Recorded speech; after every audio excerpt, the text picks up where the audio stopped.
I caught up with the Defence Industry Minister Pat Conroy. Defence Industry Minister Pat Conroy, great to have you on the program. Can you just tell our viewers why was this the right choice for our Navy? Well, we announced in 2024 the need to rapidly expand our Navy, and we have plans to more than double the surface combatant fleet for the Royal Australian Navy. We face really challenging strategic circumstances, so speed to capability was critical. We needed ships as fast as humanly possible, as well as being really capable. And the Mogami-class frigate offered by Mitsubishi Heavy Industries was the clear winner on speed, on capability and cost. And delivered by 2029, in the water by 2030, operational, effectively? So first one delivered in 2029, operational by 2030. You're confident they can deliver on that time? Very confident, because there's an existing production line, and this is one of the critical decisions we made. We wanted something that had an existing production line.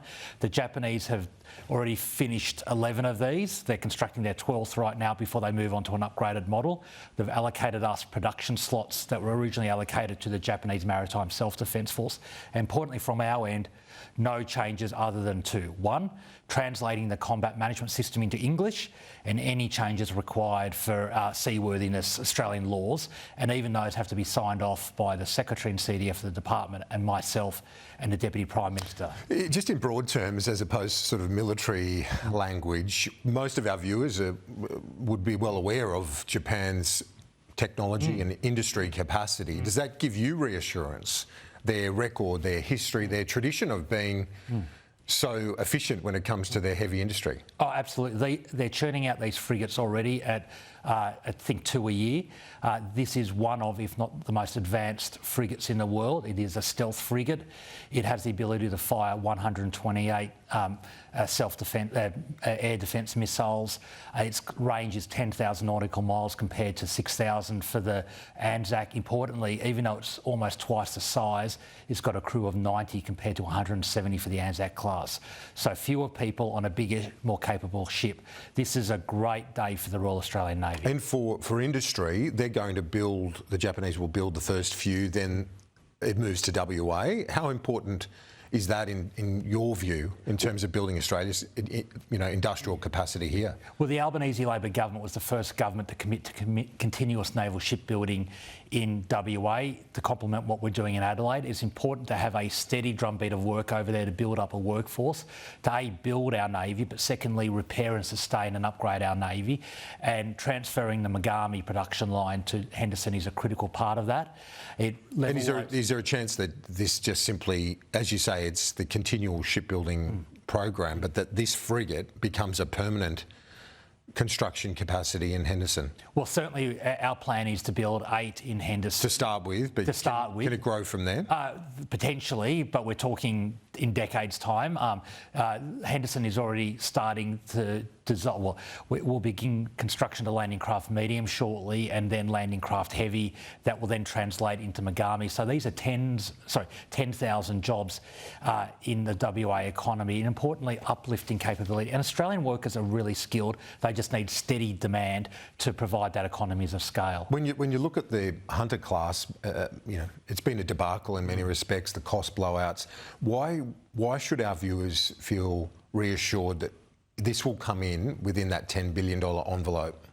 They should be reassured because we've learned the lessons from the coalition government stuffing up Hunter, and a critical one is no changes.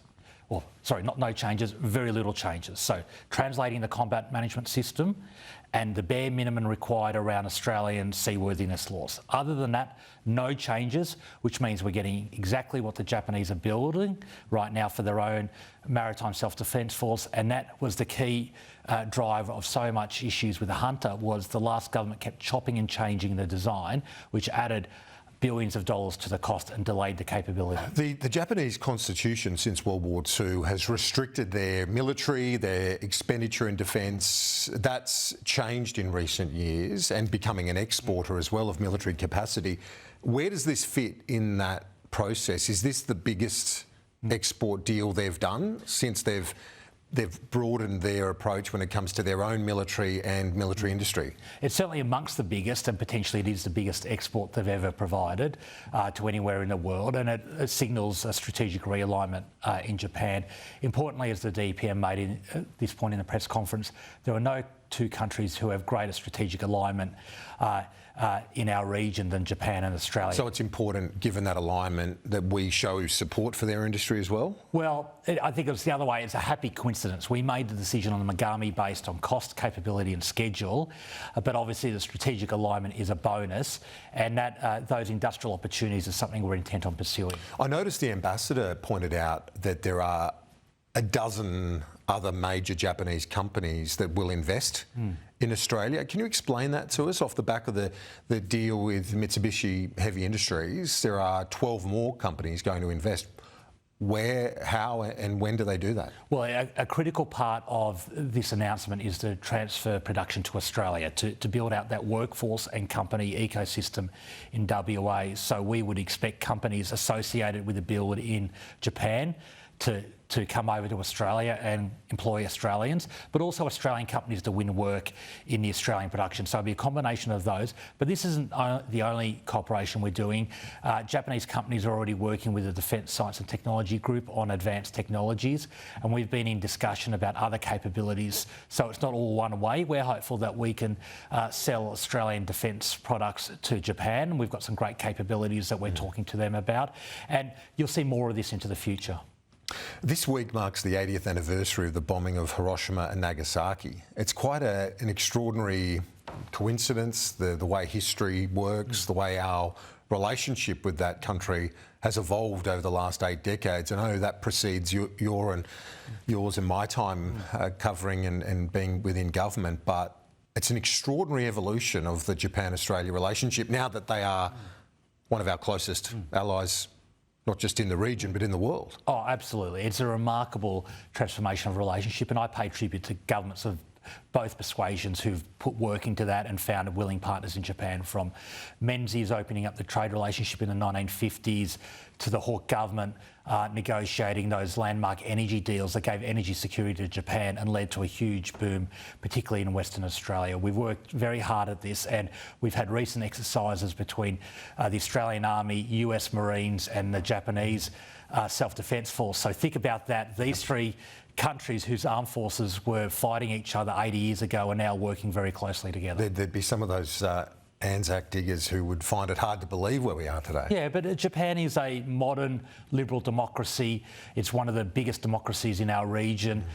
Their values are very similar to ours, and we're both committed to an international rules-based order in Indo-Pacific, which is under challenge a lot at the moment. And it didn't take long, did it, for the Japanese to be able to shift that industry capacity or industrial and technology prowess into enhancing its military production? It wouldn't take a country of that advanced capacity long to shift. Not at all. They have one of the most advanced economies in the world. Their technology sector is world's best, amongst the world's best. So to move into the defence industry was relatively easy for them, and it's something they've been focused on for a long time now. I know you've got to get going, but what's the message to China then out of this? Well, I wouldn't talk about a message to any particular country, but I finished my remarks by saying this decision today makes Australia safer. It gives reassurance to our allies and gives greater deterrence to any potential adversary. We are acquiring 11 of the most advanced stealth frigates in the world that will make our Navy more lethal and bigger, and that's a good day for Australia. Defence Industry Minister Pat Conroy, appreciate your time. Thanks. My pleasure.